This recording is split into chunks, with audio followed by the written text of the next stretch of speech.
How much has Scott Servais changed since his first year in Seattle to now? What is the likelihood the Mariners will retain Mitch Haniger this offseason? Will ownership be willing to invest further in this club this winter? Ryan Divish of the Seattle Times joins me to answer all that and more. Plus, Colby will give you prospects 10 through 6 in the Mariners farm system on today's episode of Locked On Mariners. Let's get into it. Colby, hit it. You are Locked On Mariners, your daily Seattle Mariners podcast. Part of the Locked On Podcast Network, your team every day. Yo, what's up, everyone? Welcome to the Locked On Mariners podcast. This is Thursday, August 18th, 2022, and thank you so much for making us your first listen of the day. We are free and available on all platforms with new episodes dropping every Monday through Friday. I am your host, Scott Servais, joined as always by my co-host, Colby Potom. We cover the Mariners over at InsideTheMariners.com. For Fan Nation over on the Sports Illustrated Network, be sure to follow the show on Twitter at LO_Mariners. Follow Inside the Mariners at Inside Mariners. You can follow me at Dane Gonzalez, TANEGNZLZ, and Colby at CPAT11, that's CPAT11. Be sure to also check out our Patreon over at patreon.com/control the zone. We post 2 additional podcasts on there every single week. Again, that is patreon.com/control the zone. And if this is your first time joining us here on the Locked On Mariners podcast, welcome to the show. If you like what you hear, give us a follow or subscribe wherever you're listening to this. And if you're watching us on YouTube, hit the subscribe button, turn on the notification bell, and give this video a thumbs up. We greatly appreciate it. And we have a wonderful show on tap for you today. Got Ryan Divish of the Seattle Times joining us. We're also going to be going through prospects 10 through 6 in the Mariners farm system. But first, let's check in with Ryan Divish of the Seattle Times and talk some Mariners. Joining me now is Ryan Divish, who's in the midst of his 9th season covering the Mariners for the Seattle Times. And Ryan, first of all, I want to thank you for hopping on for a few minutes to talk some ball with me. You know, this season is shaping up to be unlike any other for you in your career. Unfortunately, for obvious reasons, you haven't had the chance to cover playoff baseball in Seattle, but now it's starting to look like that might actually change here in the fall. So as that reality starts to become increasingly more likely, are you excited, or does this feel a little daunting? Is it just business as usual for you? I'd love to hear your thoughts on that. Yeah, it's definitely, well, it's not completely unfamiliar territory. I think in 18 and even not so much last year. I mean, the last 3 weeks of last year felt like maybe there was a chance. 18, you know, they were 12 games up on the second wild card by July. So you're thinking, okay, this is probably going to happen. 16 as well. I mean, there have been times, I don't know that they've ever been in a better position this late in the season since I started covering the team. I don't know that it's just different. I mean, I kind of joke, my girlfriend lives back in Montana, so I'm so used to being off in October to make plans that this is really different, you know. But no, it's cool. I mean, like, it's, in one sense, it's good for the paper, and we have a ton of people reading right now. Everything we write about the Mariners is a big deal. So that part is good. And, you know, it's good. And I have a lot of friends that are Mariners fans, and they're diehard Mariners fans, and people I know in the organization. So it's good to see them enjoy this because, you know, they've been waiting a long time. Yeah, pretty much as soon as, you know, the win streak started, we, you know, saw those numbers go up for ourselves as well here on the show. You know, there's just a buzz growing. And I think, you know, also right now people are maybe looking to fill a void that the Seahawks have left now because of everything that's gone on there as well. So, you know, you're kind of starting to see the city develop into more of a baseball town, which I think, you know, it's always been a sleeping giant on that front. That's always been a baseball town really at its core. And so you're starting to see that really start to come out. It's really exciting stuff. It's really exciting stuff. You know, let's talk about, you kind of talked about how different things are right now and how different that this actually, you know, is even just compared to some of the other years as of late that they've, you know, made this push towards the postseason under Scott Servais. And you know, you've been around Scott Servais and Jerry Dipoto since the beginning of this tenure. You've seen them kind of grow up in this, you know, during the first stint before the rebuild, then through the rebuild process and to now. And with Servais specifically, you know, this is his first managing gig. You know, a lot of people had questions and concerns about that when he was first hired. Now you fast forward 7 seasons later, he's one of the winningest managers in Mariners history. He's got 500 plus wins now. How much have you seen Scott Servais maybe change or not change? Maybe he's the same guy since 2016. He's definitely changed. It's funny. We always joke about all the managers we've covered. I was an intern at the News Tribune in 2000, so I covered Lou that year a little bit, the games I did. And then when I came back to the News Tribune in Tacoma in 2006, it was Mike Hargrove. In 06, 07, I had to cover the day he retired. So then it was McLaren. McLaren was fired. It was Jim Riggleman. And then Wakamatsu was fired. Darren Brown, Eric Wedge, Lloyd McClendon, Scott Servais. So Scott Servais is the only one since Lou Piniella to get a contract extension. He's got 2. He's definitely different. I mean, I think initially Scott came from the idea that he was going to control everything, control the message, control kind of the narrative that he wanted, what we were going to write about, control everything about, he loves football, a little bit of background. He's got a football background. He loves the Packers, he loves the coaching aspect of football. And I think he thought he was going to be able to kind of go in and establish his culture and do things the way he wanted, similar to what he did in Texas as the director of player development. But the difference is minor league guys versus major league established veterans. You couldn't do that. And I think he understood that quickly. He's adjusted. I mean, he really has kind of just embraced the let players be who they are and what they want to do, as long as it stays within the boundaries of what they're trying to accomplish. So now I know he's friends with Pete Carroll. He goes up and checks out Seahawks practices and stuff. And Pete is very open about letting guys be themselves. Scott is that same way, but there is a line that you have to stay on and commit to in terms of preparation. And they've done that. I think the big thing for Scott is he's relaxed a lot more in that, he just understands kind of who he is as a manager. And I think that probably the best aspect about him is that he continues to evolve. He looks at it like, well, I'm not, I've reached this point or I've done this, then it's only my way. He continues to kind of evolve as a manager and what he believes in and what he learns from it. So let's kind of talk about higher up in the organization now. You've been, as outspoken as you probably can be about ownership and about spending and all that. What do you think Mariners owner John Stanton's reaction to success this year would be heading into the offseason? Do you think he'll be motivated to invest further in this club, or do you think he'll see that success with a payroll hovering around $100 million and say, we can make it work with this? I guess maybe you see how far they go, but what you realize, I'm sure he'll realize it. I'm sure Jerry Dipoto will make it clear. It's like, it's one thing to make the playoffs and get there. It's a whole nother thing to have success and what puts you over the top. The Mariners have a nice roster and they've kind of done it in different ways to get to this point. But, you still have to, it still needs to be supplemented. Like if you look at the rosters of the other top teams, you can see where it's lacking in a lot of ways. That they pieced it together through the fringes and different moves is nice. But I've always kind of said with the Mariners, and it was back to Howard Lincoln versus John Stanton, all that, and it's essentially a lot of the same ownership group, just who's in charge of it now.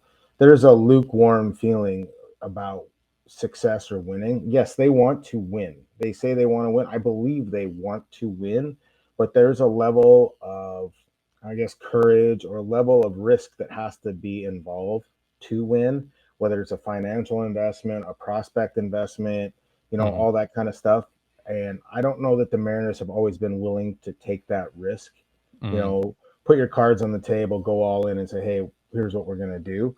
And part of it too is like, they can't, I think they've tried to get free agents the last few years. They just haven't been able to sell it for a lot of different reasons, whether it's, I think a big part of it is the lack of success. They haven't been to the postseason in 21 years. The travel, the location, reputation, organization, all these different things factor into it, but they haven't been able to get that guy. I think they've tried, but then again, they have to know that they have to pay a little bit more, and I think they do. But 2 years ago in 2020, after the 2020 season going to 2021, they could have went out and got Colton Wong if they could have had Colton Wong as their second baseman if they just were willing to give one more year on the contract. They could have had Taijuan Walker to help supplement a rotation if they were just willing to go one more year on a contract. And Kevin Mather and John Stanton decided that that's not what they wanted to do. And conversely, they didn't make the playoffs in 2021 when they could have. That team could have been significantly better. If you look at the problems they had at second base and you look at the problems they had with their starting rotation, it could have been significantly better had they made those investments. They didn't.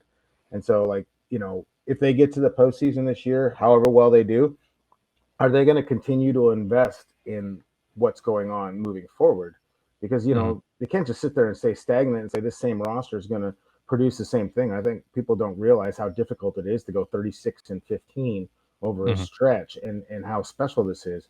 But you can mitigate the regression of your roster by adding to it, by supplementing it, by going out and getting more pieces and capitalizing, because they're making a ton of money right now. The Yankees series, all these games are sold out, and they're making revenues beyond, I think, even what they probably projected this year. You're listening to the Locked On Mariners podcast. Thank you again for making us your first listen of the day. More coming up from my conversation with Ryan Divish in just a moment, but real quick, a message from the NHTSA. You're hanging out with some friends and putting back a few drinks. A few becomes a few too many. As the evening comes to an end and people start to head out, you think of calling for a ride. Nah, you live nearby. You can make it home okay. It's no big deal. What are the odds you'll get pulled over anyway? And even so, what's the worst that can happen? Your insurance goes up. You lose your license, you lose your job, you tow your car, you kill someone. Everyone knows about the risks of driving drunk. The results are tragic and often deadly. However, that still doesn't stop everyone from getting behind the wheel while under the influence. That's why police officers are out there right now looking for impaired drivers on our roads to save lives. So if you think you're okay to drive after a few drinks, think again. Play it safe and plan ahead to get a ride. It only takes one mistake to change your life or someone else's forever. Drive sober or get pulled over. So going back to what you said just maybe a minute ago about, that's what Kevin Mather and John Stanton wanted or didn't want. I've always felt that Jerry Dipoto has constantly gotten a bad rap, that, everything starts at the top and there have been people, above him in the hierarchy there that can overrule him. So do you agree in that sentiment that with that sentiment that Jerry Dipoto has kind of gotten a bad rap, especially as of late? Well, the onus falls on him because he's usually the most visible when it comes to the front office decisions. And sometimes how he says stuff can irritate fans. Yeah, like going into the, after the pandemic year, he thought that they were going to be allowed to spend more than they did that offseason. Like, his ideal thing wasn't trading for Rafael Montero and acquiring, like Keenan Middleton as their fixes and giving the job to Dylan Moore at second base and Shed Long. That's not what they wanted to do. They went after Colton Wong. They went after Tommy La Stella. They were looking at a myriad of different relievers, Taijuan, all these guys. They wanted to, and they were told, no, you cannot. We're not going to do this. This is your limitation. They didn't want to spend. They had a budget that they thought they were going to get. And Kevin Mather and John Stanton gave him a budget that was significantly less, and he wasn't able to spend the way he wanted to, and consequently, and the thing is like, I think they have plenty to work with this year. They went after Kevin Gausman hard. They didn't get him. They spent the money on Robbie Ray. They went after Trevor Story very hard, and they offered. I think it wasn't quite as much as Boston, but it maybe $5-10 million less, which you could adjust to. But they couldn't get him, and they just couldn't get it. They didn't go as hard after Chris Bryant, and they never really even got on the table with Marcus Semien. And there's a lot of rumors about how that was going to work. Whether Scott Boras, who's Semien's agent, was trying to manipulate the whole situation, hoping that if they didn't, that if Semien went to Texas, then the Mariners would be forced to sign Chris Bryant, which they weren't going to do. So, there's a lot of different things. There's some blame that falls on Jerry, and there's, because that's his job, whether it's, there have been questionable trades. The Mariners could have Freddie Peralta in their rotation. They could have Pablo Lopez in their rotation, but they traded him away for pieces that didn't really turn into anything, and he's made some good trades too. It's, I don't know, like I don't know on the grading scale where he's at. There are different things about Jerry that I think players would prefer more. But, the onus of blame for not getting the pieces, I don't necessarily know that that's all on him. I think he's been working within the confines of a payroll budget, the last few years. Even when he came here in, was it 16? I think it was 16. Late They 15. told him, look, yeah, 15, late 15 for the 16 season. They said, look, you have to try and win with this team. We have all these old guys. We have all this payroll commitment. We're not going to really bump up your payroll that much. I mean, you look at 18, they went out, they had a good team. The A's were chasing them down. The trade deadline, they had a Cameron Maben, Zach Duke, and Adam Warren. Yeah. Because they couldn't have payroll. And they didn't have, they had to buy a trade because they didn't have the prospects to make a deal. So that's kind of where they were at. Yeah. Going back to what you were saying about, willingness to get free agents to Seattle, but what about keeping their own? Let's start with Luis Castillo. What would you say the odds are that Luis Castillo is still in Seattle beyond 2023? Maybe 20%. I mean, like, he's really good, he can make a lot of money on the market. So if the Mariners are going to do it, they need to do it this offseason, because once you get into that last year, then the free agent deadline is right there. He can make some big time cash. I mean, you're talking about, I haven't looked at the free agent starting pitcher market, but I don't think that after 2023, there's going to be one better than him. Is there? I mean, I don't think so. No. So, I mean, if they want to do it, they got to get it done this year.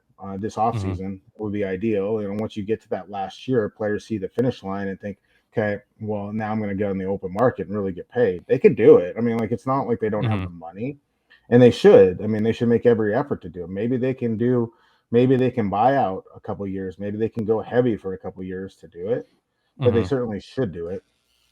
Yeah, absolutely.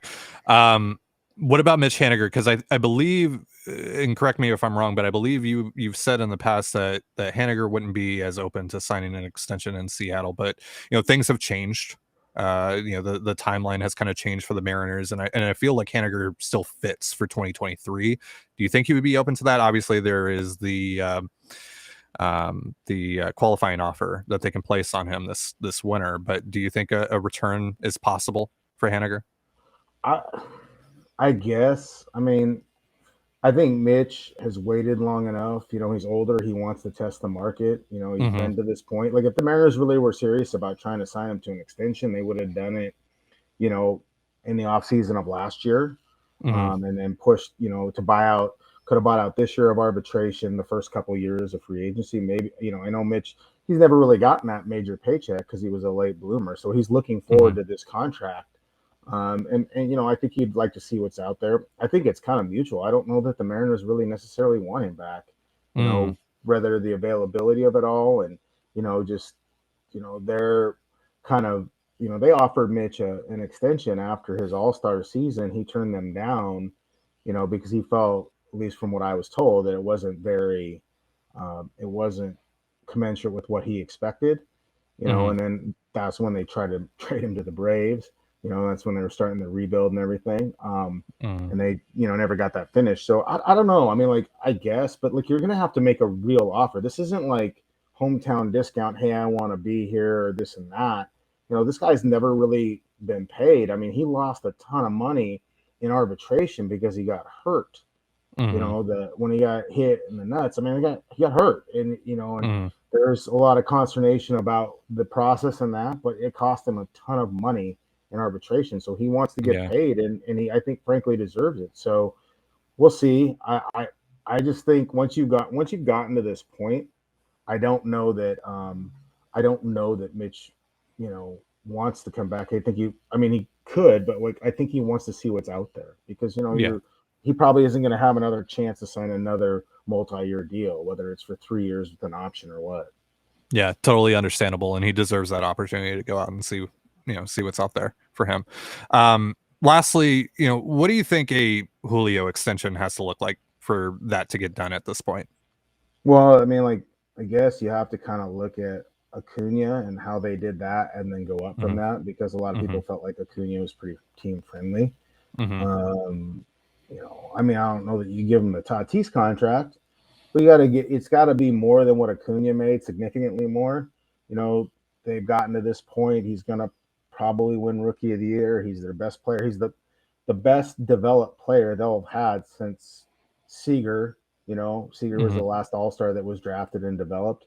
You know, best overall, and he's the closest thing they've had to a superstar. You know, that's homegrown since Alex or Griffey. So yeah, you're gonna have to pay. You know, and I think Julio. I don't know if they've offered. I'm sure, like with the Evan White and Kelnick, they offer all these guys early to see. But I think Julio always knew he was going to be really good, and he has a very smart agent and support team around him, so they're not going to just take pennies on the dollar. But it's a weird thing. Like, you obviously probably trust Julio more than like you know, the Padres gave Tatis all this money, and they, you know, and then they're kind of surprised, like, oh, he kind of he did a bunch of dumb things. Well, didn't you know your guy very well? You know, did you have to do it then? Could you wait a year to see what you? You know, I think with the Mariners, they know how serious Julio takes baseball and everything else, and I think the idea of not keeping him around and allowing him to leave or being forced to trade him, you know, 6 years from now, that's not what you want as a franchise. And he's certainly somebody you feel like you build around and can help attract other players to come here if he reaches his full potential. Yeah, absolutely. What do you think? It's like he's in his rookie year, so you have 5 more years of club control after this year, though. You know, if he wins Rookie of the Year, I think it changes a little bit based on the new CBA. But yeah, like, you know, what is it, 30 million a year? So you go 240 million or 35 million a year. Do you go like that? Do you backload it? Would he be a memo? I mean, like, you're talking over $200 million immediately before you even, just to get it even like close. And that's probably under a shorter term. You know, maybe Julio doesn't want to be tied down for 6 years to one thing or another. You never know. And then you run into the opt-out clause. You know, opt-outs very rarely work well for a team, other than Yusei Kikuchi, I guess. But you know, it's that's where you have to start at 250 million, and I don't, you know, I mean, I'd do it. I mean, like, if you trust your scouting, you trust what you know about the kid, then you do it. Yeah, I think you do it now. You know, he's already playing at such a high level at 21 years old, and you just think like he's naturally going to get better. You know, assuming that, you know, nothing unforeseen happens, you know, knock on wood, like he's just going to improve even further. So, you know, I mean, how much money have they made off of him already? He's making 700,000. He's making 700,000 a year. And granted, he got like a pretty good signing bonus. Not an amazing signing bonus, but a really good signing bonus. He made 700,000. He made 750 on the home run derby. I bet you the Mariners made more than 750,000 off of Julio All-Star merchandise. I mean, look at how much they promote everything they do. Everything, he is a part of everything. You know, those All-Star jerseys, those are not. I mean, the markup is high. I mean, like, his presence alone has made them money. So yeah, you know, because what you're ultimately doing is either you're paying for what, you know, you've earned or what he's lost by making the minimum, or, you know, instead of paying for what he's going to future earn or whatever. So if you wait, you're paying for what you didn't pay him in the past years, or you pay him now projected of what he's going to make you over the years. Yeah, that's a great point. Yeah, because, you know, $350 jerseys, you know, they're probably getting more national TV games because of him as well, because of his presence. He's obviously going to be a huge marketing force for the All-Star Game next year. I mean, there's some, you know, he's just he prints money. He's that good. He just prints money. So and there's a likability factor with him, with young kids, that is bringing younger kids back to the park, and, you know, and talking with people, and that's huge. Like, when you have young kids that are into this, that forces families to come and pay the elevated prices. You know, like, I think, you know, for as much money as the Mariners are going to make off of Julio Rodriguez in 1 year and even into next year, yeah, you can afford to push that limit, because think about the dollars accrued over those years. You have this year, next year you have the All-Star Game. I mean, you know, like, if he does the home run derby next year, you know how hot that ticket's going to be to go to that game. It's crazy. Yeah, it's crazy to think about. Well, Ryan, I really appreciate you hopping on here. You guys can catch Ryan's writing over at the Seattle Times. You can also catch him on the Extra Innings podcast with Larry Stone. Ryan, thanks for talking, and good luck to you the rest of the year. Colby Patino will rank prospects 10 through 6 in the Mariners farm system in just a moment, but real quick, a reminder, this episode of Locked On Mariners is brought to you by Liver Health Formula. Did you know the key to sustainable weight loss is through your liver? The liver is the body's metabolic furnace. It's responsible for flushing out harmful toxins and igniting your fat-burning metabolism. But thanks to modern diets rich in unhealthy processed foods and constant exposure to thousands of man-made and environmental toxins, most of us have overworked livers. But now it's easy to rejuvenate your liver health and reignite your metabolism thanks to Liver Health Formula by Pure Health Research. Liver Health Formula contains 8 liver-boosting super nutrients like turmeric, beet, and artichoke extract, all of which work together to wake up a sluggish liver and turn it into a toxin-flushing and fat-burning machine. No more bloated belly, no more uncomfortable digestion, no more feeling tired and low on energy all the time, and best of all, Liver Health Formula makes it easier to maintain a healthy body weight long-term. As a listener of our show, you can try Liver Health Formula risk-free today and get a free bottle of Curb Fit with your order. Curb Fit is a safe and all-natural appetite suppressant, making it easy to say no to unhealthy foods. This makes it the perfect complement to Liver Health Formula. Go to getliverhelp.com/MLB to learn more. Again, that's getliverhelp.com/MLB to try Liver Health Formula completely risk-free and claim your free bottle of Curb Fit with your order. Go to getliverhelp.com/MLB now to get started. And just like that, through the magic of video editing, Colby is back with us. Hi, Colby. Hello.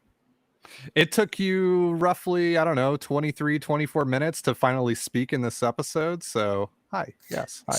People's favorite episode ever, or so they'll say. And yet our views will be down. Just saying. Hey, we need CPAT 11 back. No, we don't. No, we don't. No, we don't. My favorite YouTube interaction ever. So good. You know, we were supposed to do prospect. Yeah, absolutely. We were supposed to do prospect week last week, and we got distracted. Whoops. I took one episode off, so we didn't do an episode last week. Yeah, that was the anniversary. Yeah, that was unfortunately. We've also had a couple of shows where there's just too much going on for us to do the prospect list. So I even got a DM last night from someone. Let me actually shout them out real quick so I don't forget. Johnny Friedman. Shout out to Johnny Friedman who checked in with me last night, DM me on Twitter asking, where are the prospect lists? Well, prospect lists are continuing today and tomorrow. Tomorrow we're going to be wrapping it up with prospects 5 through 1, but first let's go through prospects 10 through 6 on Colby's list, starting with number 10. Juan Pena, one of your favorite prospects in the Mariners farm system. You can't stop talking about Juan Pena. You love Juan Pena. 17 years old, left-handed pitcher, still pitching down in the Dominican Summer League right now. Why do you love Juan Pena so much? He's 17 years old. He's already 6'4". He weighs about $190. So there's plenty of room to add strength and muscle. He's already touched 92. He's sitting mostly 90 to 92. He has gotten up to 94. According to some reports, but it's mostly 90 to 92. There's a kind of I always hesitate to make this comp because it feels way out there, but the curveball is Barry Zito-esque. If you remember Barry Zito's big overhand looping curveball. So I actually think there might be a Barry Zito comp in here. It's a big not a hanging curveball, but it's a big 12-6 curveball. The fastball's not likely to overpower, but there is still upside in the arm because, like I said, he's only 17 and yet he's 6'4" and about $190 to 200 somewhere in there. So there is still room for him to grow and add strength. So I think it's a fastball that's probably going to settle in 93, 94, big overhand curveball, 12-6 curveball. Changeup is going to kind of determine whether or not he is a potential mid-rotation guy or just kind of a back-end guy with a good curveball. He's 3-4 years away. You're not going to see him in the big leagues anytime soon. There's just so much upside to this guy, and I feel like the floor is actually pretty high for a guy who's 17 years old because I really do think that with the fastball and the curveball, he's at least a lefty reliever out of the bullpen and a pretty good one. So I feel like there's a really good blend of floor and ceiling here. And, honestly, I like lefties with the big 12-6 curveballs. I love Cliff Lee. I love watching Barry Zito pitch. And Juan Pena is that guy. So hopefully he's as good as them. But we'll see. But I just like the floor and ceiling combination here. Both are high, and that's pretty rare for a 17-year-old. Tools are certainly there. And yeah, like you said, he's 17 years old and he's already got that frame and he's already got these tools in place. It's very, very exciting. Let's talk about another young lefty, 21-year-old Adam Macko, who we both really like. We both really, really like Adam Macko out of Canada, of course. We of course stan a Canadian king. Why do you like Adam Macko? He's currently in high A Everett right now. Yeah, Macko's one of those guys that most years probably would have slid down the prospect ranks. It's been kind of an up and down year for him. I still have him inside my top 10. I just really like the profile. What's interesting about Macko is there's kind of a different profile than Pinto. Macko is probably tapped out physically. He's not a big guy. He's about 6 foot tall. He's not a tall lefty. So that's something that's, going to concern some people. There's questions about whether or not he can get good depth on the fastball. But the fastball is, 93 to 96. He's touched 97, 98 on occasion. There's actually some good run to the fastball to his arm side. He's a lefty, so in on left-handed hitters. And it plays up very well in the top upper third of the plate, which is good. I mean, it's tough when you're, a shorter pitcher to get on top of the ball. So the fastball has to have life. He actually has 2 distinguishable breaking balls, which is pretty uncommon for a guy. Any pitcher right now, but 2 distinguishable breaking balls. Slider's a little bit ahead of the curveball. But I would say the slider is probably his best chance at a plus secondary pitch. Curveball's flashing, but it's not very consistent right now. I would give it like a 40, 45. And the changeup is it needs work. It's one of those pitches where either Macko is going to find it or he's going to have to develop a cutter or something else to get righties out with. So, it's Jerry Dipoto's eyebrows just raised when you Yes. said the word cutter. Of course. And there's still some work to do here with his delivery. It's not the smoothest in the world. He has missed some time this year. But he's 22. He's going to be 22 next year. It's going to be a big year for him. I think he has to finish at Double A and finish with some success. Otherwise, he's going to fall way back. If you're looking for a comp here, I think Matt Moore is actually a pretty decent comp. We've seen Matt Moore pitch for Texas out of the bullpen. I think that's kind of where Macko's probably going to go, but that's because most pitchers are probably bullpen arms anyway. So I think Macko, you're kind of in. Honestly, one of the comps that I've read that I like, and Ty, this won't surprise you at all, Drew Smiley. Mm-hmm. So, yeah, I like Adam Macko. He just snuck his way into the top 10. I feel like I could have ranked him anywhere between 9 and 15-ish, and I would have felt like, yeah, that's about right. So it's not a big gap between 9 and 15. I just think Macko's just got just a little bit more seasoning than Pinto, and that's why I put him ahead of him. I believe Adam's father is actually a viewer and subscriber to Locked On Mariners. So hello to the Macko family. Hello. Your son is very good at throwing baseballs. Yes. Lazaro Montes, who was the one of the most recent international signings of the Mariners, is 17 years old and is crushing it down in the Dominican Summer League right now. But he is limited to either first base or a corner outfield spot at best, and most likely DH. A lot of comps to Yordan Alvarez, of course. Montes comes in at 8. How do you feel about the comps? How do you feel about Montes in general? I think comping anybody to Yordan Alvarez is asking too much. You get why they're there. They're both big. They both have plus hit tools, both have plus raw power. They're both, they were both international free agent signings, and there are some obvious comps here. It would be great if he was Yordan Alvarez. That would be amazing.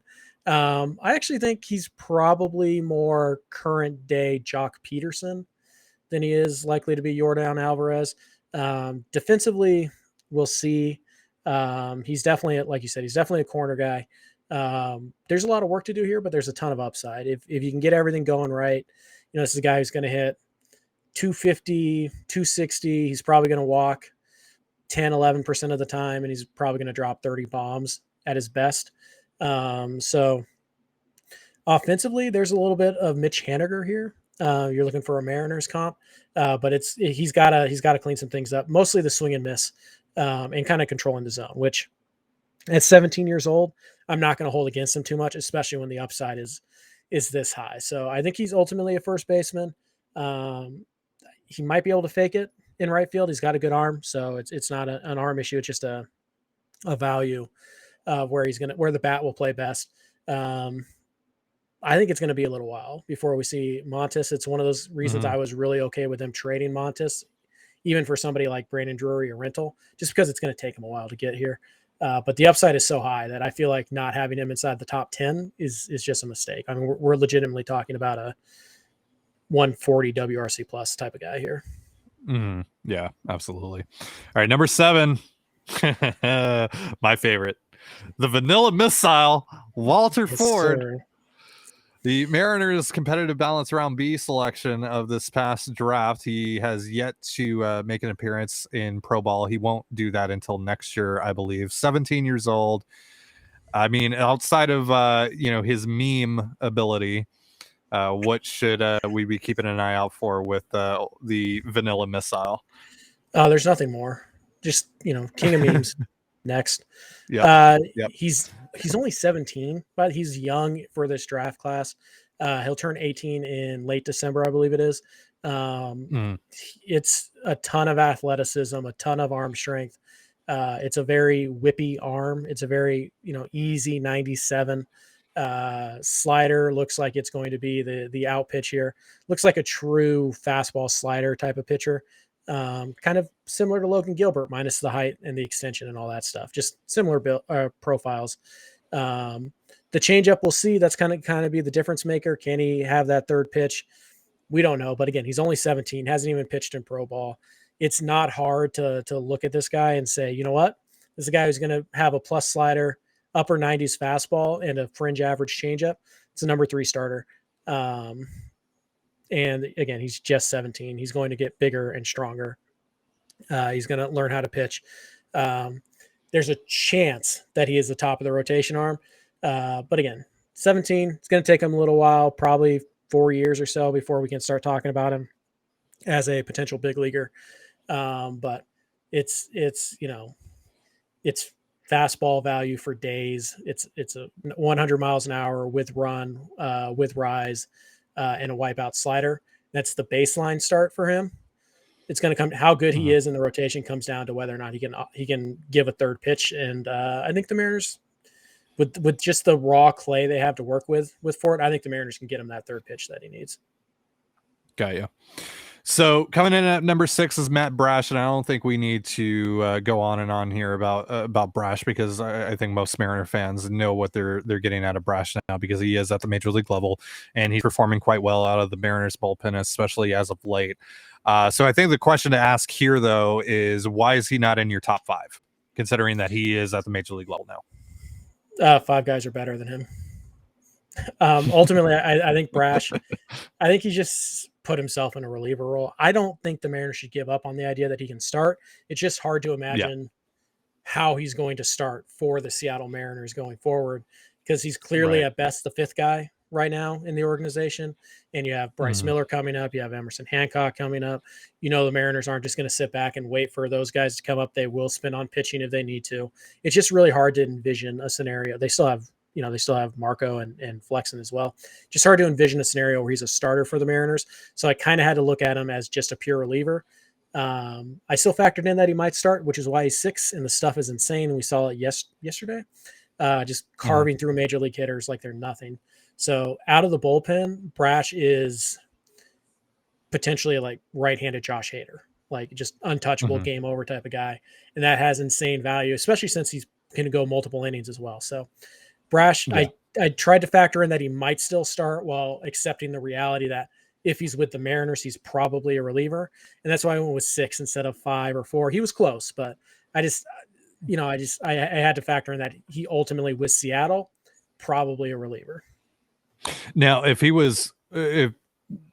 took the whole even possibility of him starting out of the equation, how much would he fall in your rankings just as a pure reliever, or would he fall at all? He'd probably still be ahead of like Dollard and Izzy, so he'd fall a little bit. I don't think he'd fall any lower than like 11, to be honest with you. The stuff is insanely good. Yeah, I got you. Yeah, I mean, he's still ridiculous.